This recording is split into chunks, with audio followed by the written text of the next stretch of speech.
오늘은 이제 지식재산권이라는 부분들을 좀 살펴볼 겁니다.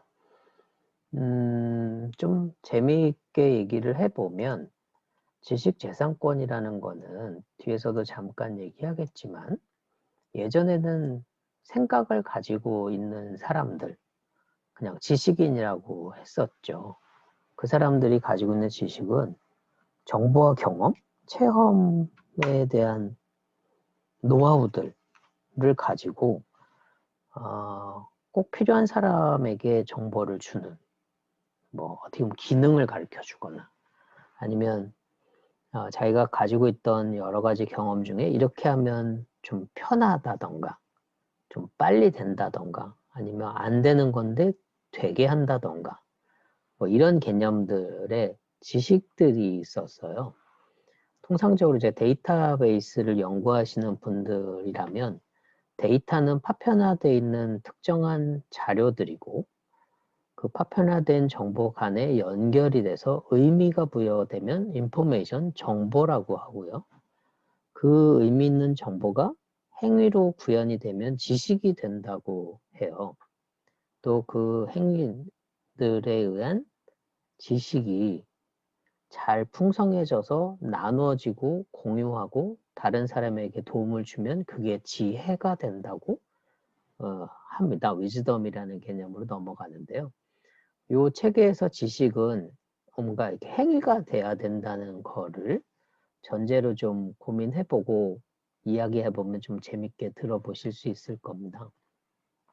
인텔렉츄얼 프로퍼티라고 하는 것들은 무형적인 것으로 자산적 가치가 실현될 수 있게 하는 것을 말한다고 한 건데 저 재산이라는 개념으로 좀 얘기를 해보면 제가 뭔가 지식을 이용해서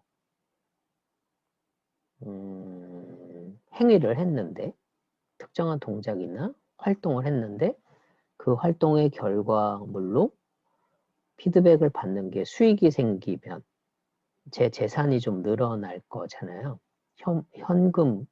현물에 대한 재산이 늘어나기도 할 거고 또 재산적 가치라는 얘기에 또 반대로 얘기해보면 제가 가지고 있는 나름의 지식과 정보를 다른 분에게 드렸더니 그분이 동일하게 그거와 제가 모르던 다른 정보를 또 같이 주시더라. 그 어떻게 보면 정보를 맞바꾼 거죠. 그러면 그 정보가 사라진 건 아니잖아요. 제가 가지고 있는 걸 복제해서 드리는 거니까. 또 복제해서 받은 것들이니까 그분한테 사라진 건 아니잖아요. 근데 저한테는 데이터가 2배가 커진 거죠.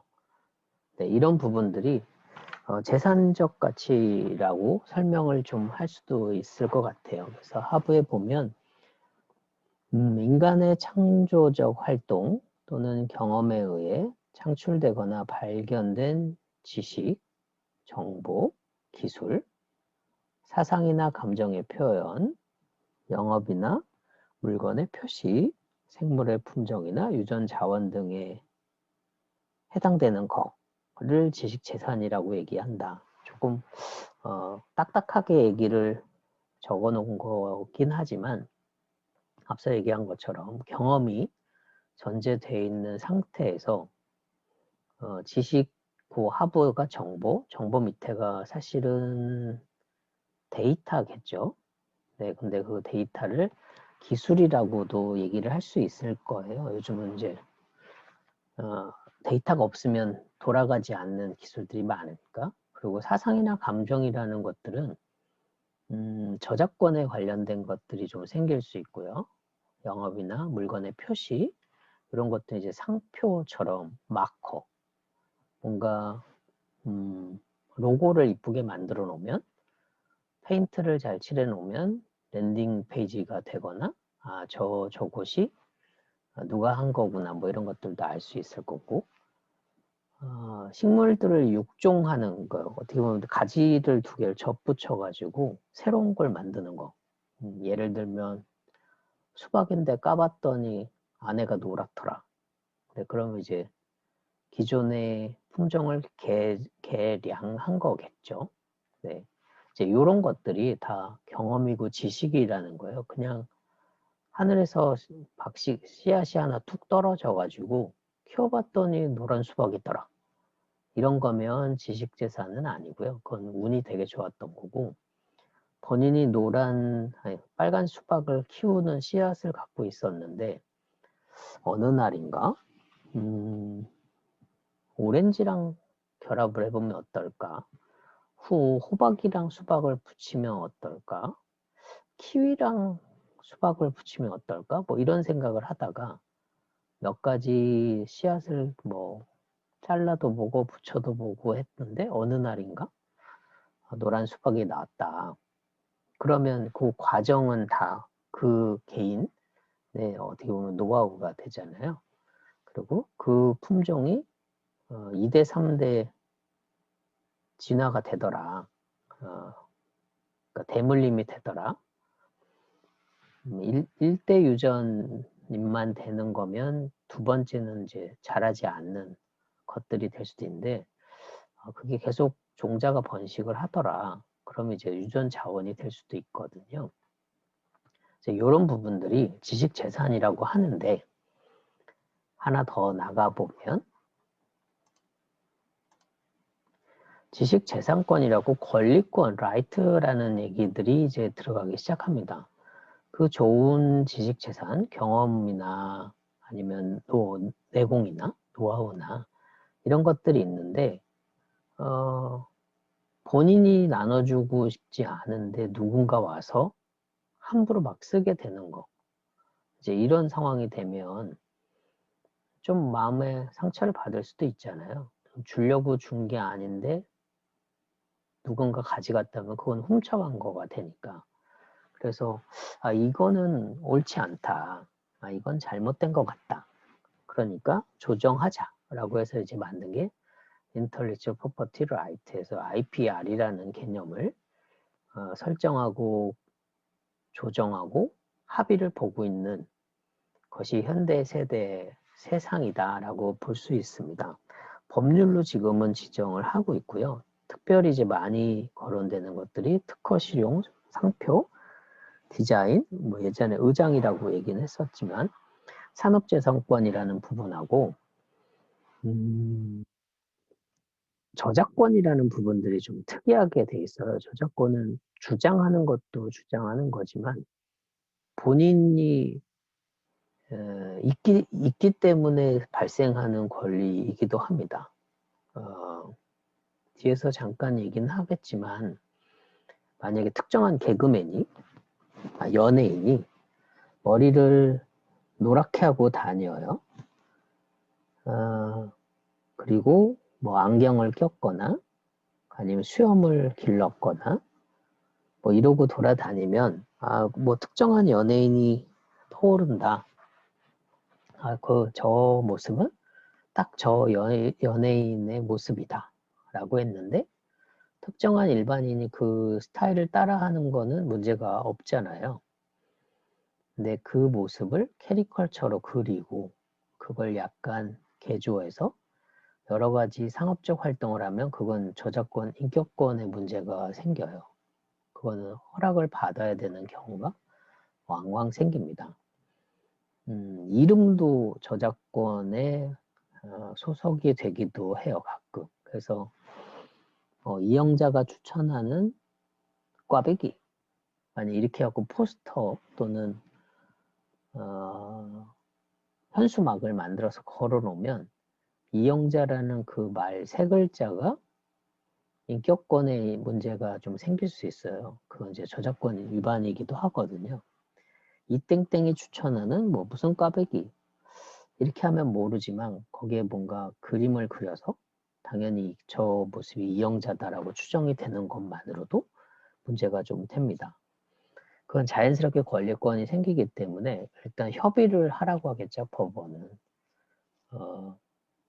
뭐 이영자라는 이름이 꼭 그 사람만 있는 건 아니지 않냐. 동명이인이 있다. 뭐 이러면 뭐 할 말은 없지만 누가 봐도 뻔하다. 이제 이런 문제가 생겨요. 그래서 저작권이라는 부분이 내가 뭔가 행위를 해야 생기는 것도 있지만 저절로 생기는 것도 있고 최근에 이제 산업이 막 발전하면서 등록하거나 저절로 생기거나 외에 오픈소스를 가지고 뭔가 조작을 해서 새로운 프로그램을 개발했거나 알고리즘을 만들면 요것도 지식재산권의 하나가 되기도 합니다. 그래서 산업저작권이라는 얘기를 자꾸 하게 돼요. 만약에 제가 특정한 커피숍 같은 데서 일을 하는데 커피를 내리는 머신을 배울 거 아니에요? 쓰는 기계 장비를 쓰는 방법을 드립을 하거나 뭐 로스팅을 하거나 이런 걸 배우는데 그 안에 들어갔더니 커피콩 2개를 뭐 1대2로 또는 1대4로 브랜딩해서 쓰더라. 그랬더니 약간 초콜릿 향이 나더라 라는 걸 알게 됐어요. 그리고 그걸 다른 카페 가서 막 얘기하면 그거는 약간 문제가 되기도 합니다. 그거는 영업비밀의 이슈이기도 하고 정보재산권이기도 하고 그 레시피 자체는 어디 가서 등록하기는 어렵지만 그 영업비밀 정보재산권이에요. 그런 걸 등 너머로 몰래 보고 제가 한번 집에 가서 해봤더니 또는 다른 공장 가서 해봤더니 되더라. 요거는 몰래 본 거잖아요. 네, 그런 이슈가 있어서 저작권의 범죄에 오면 산업에서 쓰는 재산권들, 그 다음에 개인이 만들어져 가는 저작권들, 그 다음에 산업에서 쓰는 저작권들, 이제 이렇게 3개의 카테고리로 구별할 수 있다라는 거를 알고 계시면 좋겠습니다. 산업재산, 산업재산권, 뭐 법률, 권리에 대한 부분들을 조금 구별을 해보면 가장 많이 알려져 있는 게 이제 특허권일 거예요. 특허법은 이제 법으로 정해져 있어서 특별한 권리를 인정해 주는데 요건 이제 기간을 설정해 주고 있습니다. 전 세계적으로 공통 기간은 20년, 출원 후 20년, 출원 날짜로부터 20년간 최대 권리를 보호하겠다. 물론 의학이라든가 생물 관련된 것들은 한 5년 정도 좀 연기가 되기도 해요. 입증하는 그 기간 동안은 추가적으로 조금 더 인정해 주겠다. 뭐 그런 특례들이 있긴 하지만 범용적으로는 20년을 권리 유지를 해줍니다. 법률에서는 특허법에 규정되어 있는 특허권이 되려면 기술적 사상으로 창작이고 고도해야 되고 발명에 가까운 것이어야 한다. 그러니까 새로운 걸 만들거나 기존 거보다 확실히 진보했거나 산업적으로도 이용 가능한 것들이어야 특허로 인정하겠다라고 규정을 하고 있고요. 미국하고 유럽하고 약간 특허법의 대상이 다르긴 한데 미국은 이제 하늘 아래 모든 것이라는 개념으로 누구나 생각을 가지고 있는 거면 특허로 인정해 주겠다. 약간 저작권 개념이 들어와 있어요. 적용돼 있죠. 저작권과 관련된. 근데 유럽이랑 우리나라 같은 경우는 저작권을 너무 주장하기가 복잡하니까 현실적으로 자연법칙을 이용한 사상으로 한정하자 라는 용어가 들어가 있습니다. 자연법칙이라고 하면 물리, 화학, 생명, 지구과학, 기타 등등의 물리적으로, 과학적으로 설명할 수 있는 것들이어야 됩니다. 그래서 무한동력 장비, 그 다음에 에너지 순환, 무한 에너지 법칙을 위반하는 거, 이런 것들은 특허법에 현재 국내하고 유럽은 안 됩니다. 미국은 그게 돼요. 그래서 미국에선 등록을 받았는데 한국이나 유럽에서는 못 쓰는, 일본도 같은 법률 체계고요.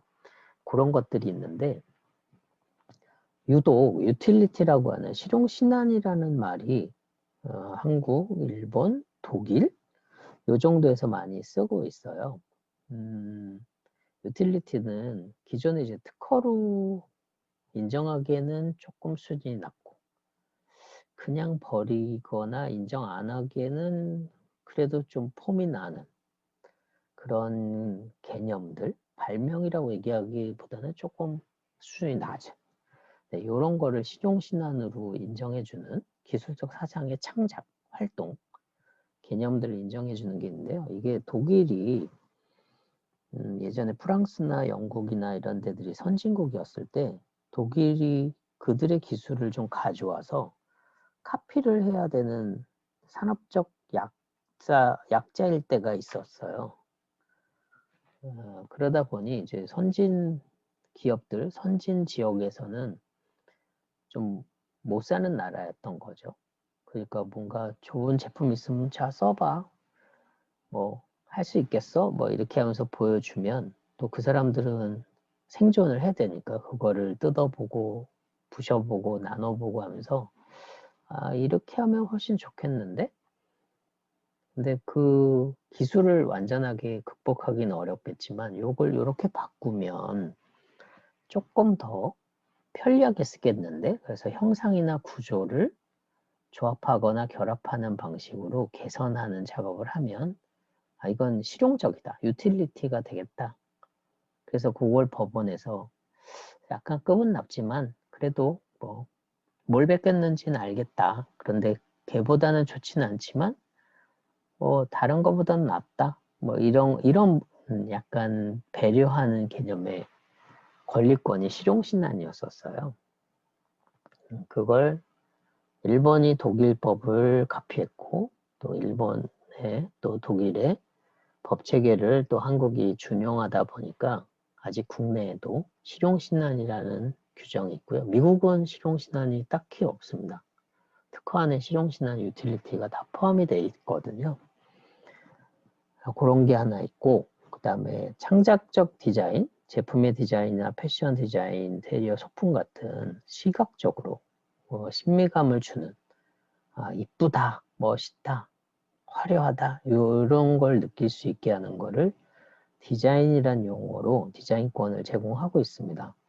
예전 일본법에서 흉내 낼 때 우리가 일본 거를 벤치마킹 할 때는 의장이라고 했어요. 형태하고 그림.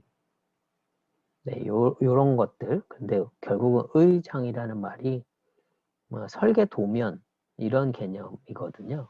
근데 디자인이란 말이 새롭게 사인을 만드는 거, 시그널을 만드는 거, 뭐 이렇게 돼 있으니까 디자인이란 말이 좀 독특하게 국내법에 외래어가 들어와서 법으로 지정된 좀 특이한 케이스입니다. 그래서 의장이란 말보다 디자인 보호법이라고 해서 디자인권이 이제 새롭게 생겼고 상표는 상업적으로 표시, 표장을 만드는 것들이에요. 그래서 누군가 그림이나 누군가의 이름하고 구별할 수 있게 네, 그걸 식별력 있는 상표라고 합니다.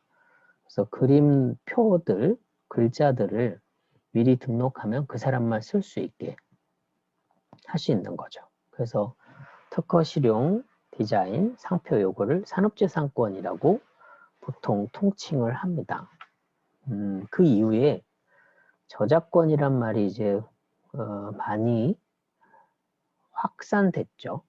활성화가 됐고 또 뭐 K-뷰티, K-컬처, 뭐 K-투어, K-푸드 이런 쪽으로 나가면서 이 저작권이라는 게 점점 중요해져 가고 수익이 생긴다는 전제로 보면 되게 매력적인 항목이 됐어요. 저작물은 인간의 사상이나 감정을 글이든 그림이든 음악이든 디지털이든 데이터로 표현하는 그 과정이에요. 그래서 앞서도 얘기한 것처럼 데이터가 모이면 정보가 되고 정보가 행위랑 실현성이 생기면 지식이 되고 그 지식이 다른 사람에게 나눠지고 공유되고 의미력을 형성하면 그게 지혜가 된다고 말씀드렸던 것처럼 데이터에 가까운 게 이제 저작권이 됩니다. 거기에 이제 어문, 문장도 있고 연극 행위들, 음악, 미술, 컴퓨터 프로그래밍, 게임 같은 것들이 저작권에 이제 들어오기 시작했고요. 저작 인정권이라는 게 있어요. 못하났다. 방송입니다. 방송 같은 경우는 사람이 있는 거잖아요. 특정한 사람이 하는 거니까. 그 사람이 없으면 안 되는, 또 공연을 하거나 아니면 뭔가 그리는 행위가 있는데 당연히 그 사람이 와야 되는데 다른 사람이 한번 카피죠. 네, 그래서 사람하고 저작물이 같이 세트로 돼 있으면 저작 인정권이라고 얘기를 합니다. 그리고 앞서 얘기했던 것처럼 신지식재산권이라는 게 새로 생겼는데 요게 이제 새로운 지식의 유형, 뭐 인공지능이든 데이터든 아니면 종자를 개량을 했던, 그다음에 뭔가 레시피를 만들어가는 그 조리 과정이나 이런 것들, 뭐 며느리도 모르는 고추장 맛을 만든 뭐 이런 얘기들처럼 그 과정 속에 뭔가 변화가 생기는 거. 코카콜라의 제조 방법이 신지식재산권에 일부 해당이 됩니다. 공정이 있어서. 네, 이제 이런 부분들이 지금은 그냥 지식재산, 행위적인 개념으로 적용해서 쓸 수 있는 상태인데 그게 수익이 생긴다던가 효능이 생긴다면, 부의가치로 전환이 될 수 있게 증권화가 된다면 사람들에게 도움이 되겠다라고 해서 증권화 할 수 있는 방법을 법으로 지정한 거예요. 그게 지식재산권 개념이라고 보시면 크게 다르지 않고요. 국가마다 그 지식재산권 자체를 별도법으로 관리하거나 통합법으로 관리하거나 이제 뭐 유형은 여러 가지가 되어 있습니다.